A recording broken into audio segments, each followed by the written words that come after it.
Hey guys, this is gonna be my latest review of the Netflix coming of age series I Am Not Okay With This, starring Sophia Fisher. No, it's not Fisher. Where did I get that from? I've got Sophia on the brain, obviously. Um, Lillis, Lillis. That's it. I got there in the end. God damn it. I might just edit this bit out, in which case you wouldn't see it anyway. But anyway, Sophia Lillis is the lead. It comes from the comic book. This is episode 2. These, of course, are really short, so they're easy to binge. There's like 7 episodes, and on average, each one is about 20 minutes, 22 minutes. So really easy to binge, but obviously, I'm doing it one at a time. Also, one thing I noticed on the end of this one is that the music is composed by Graham Coxon, the Blur guitarist, so that's pretty cool. And there's some good music in this. I'm enjoying the use of like old-fashioned kind of rock and roll style music, blues type music. It's really nicely played because some coming of age like dramas that you see on Netflix or elsewhere, I think they just hammer it home with the music. It's just whether the music's good or bad is irrelevant. They just pipe it in too much, and it just becomes like it's telling you what to think. It's signposted, but the music is more like sparsely used, more sort of subtly weaved into the drama. So, and I enjoyed this episode a lot too.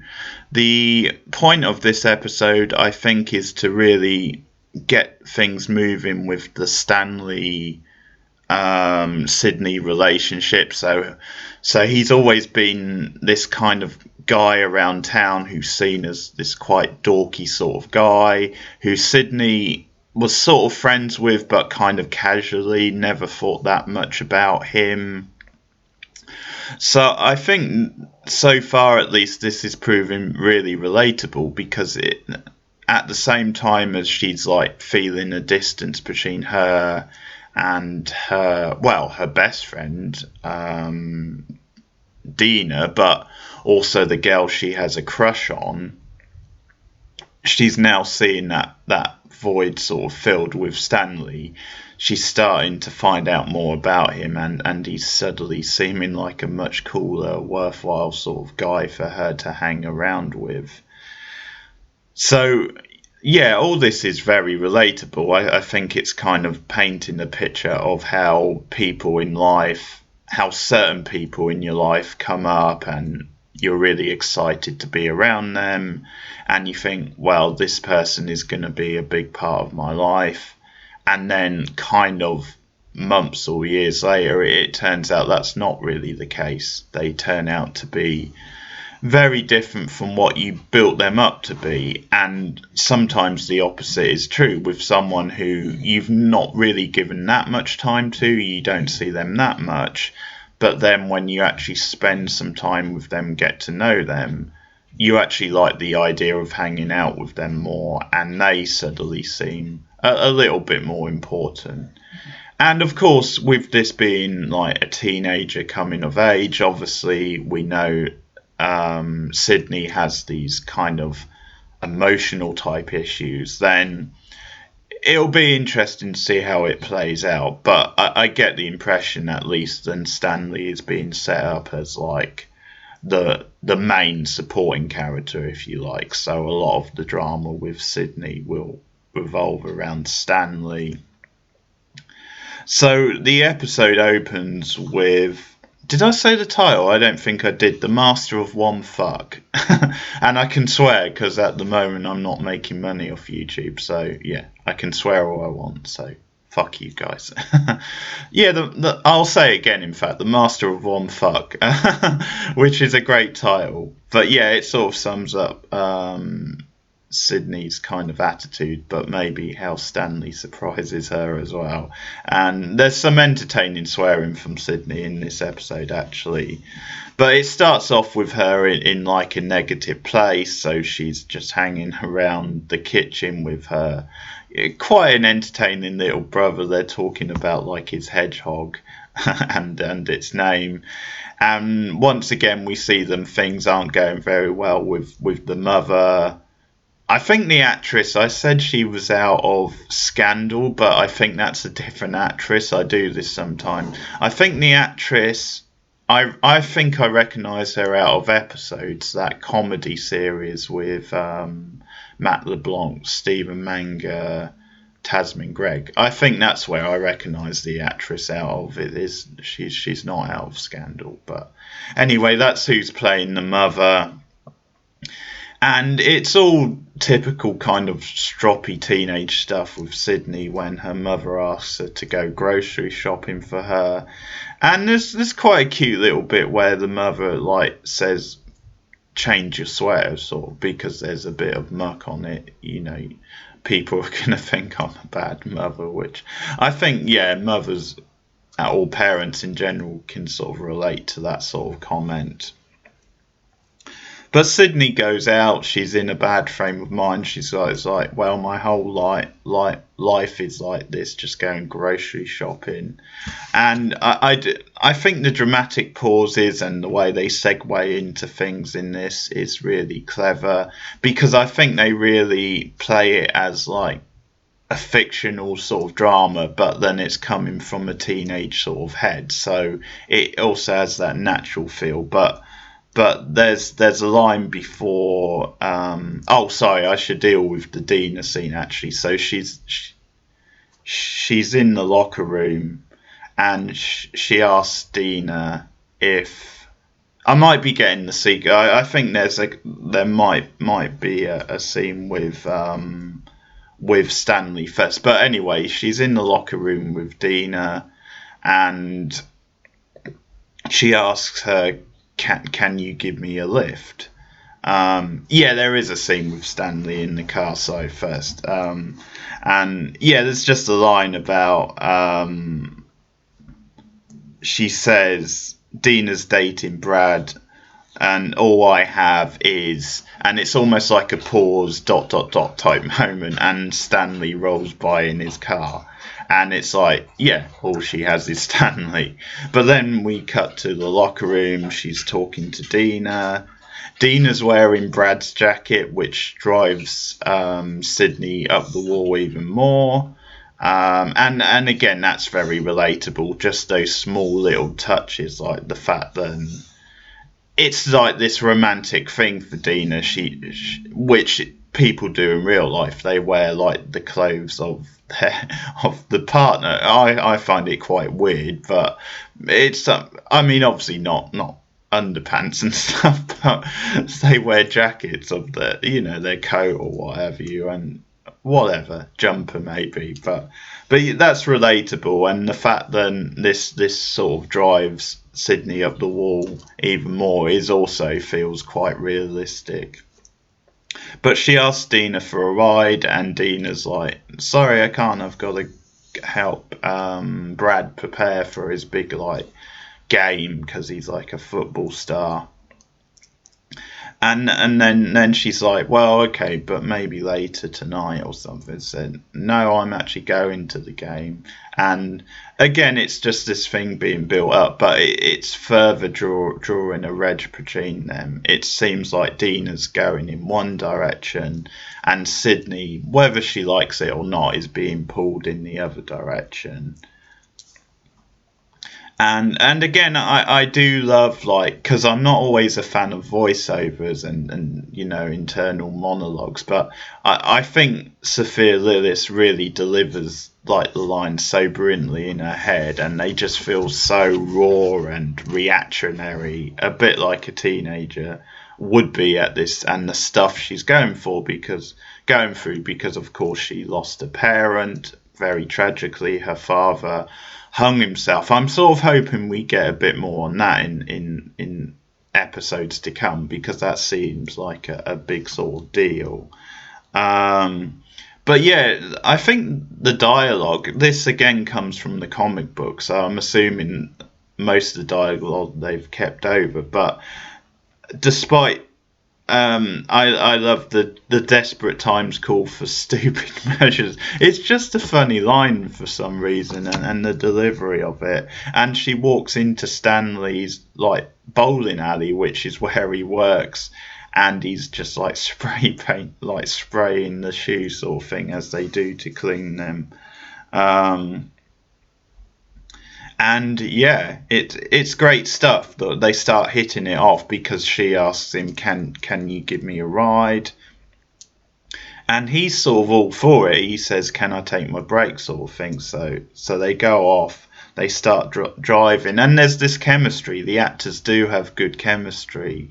It wouldn't surprise me if they spent a lot of time together, like outside of shooting this, and just hanging around as normal friends do.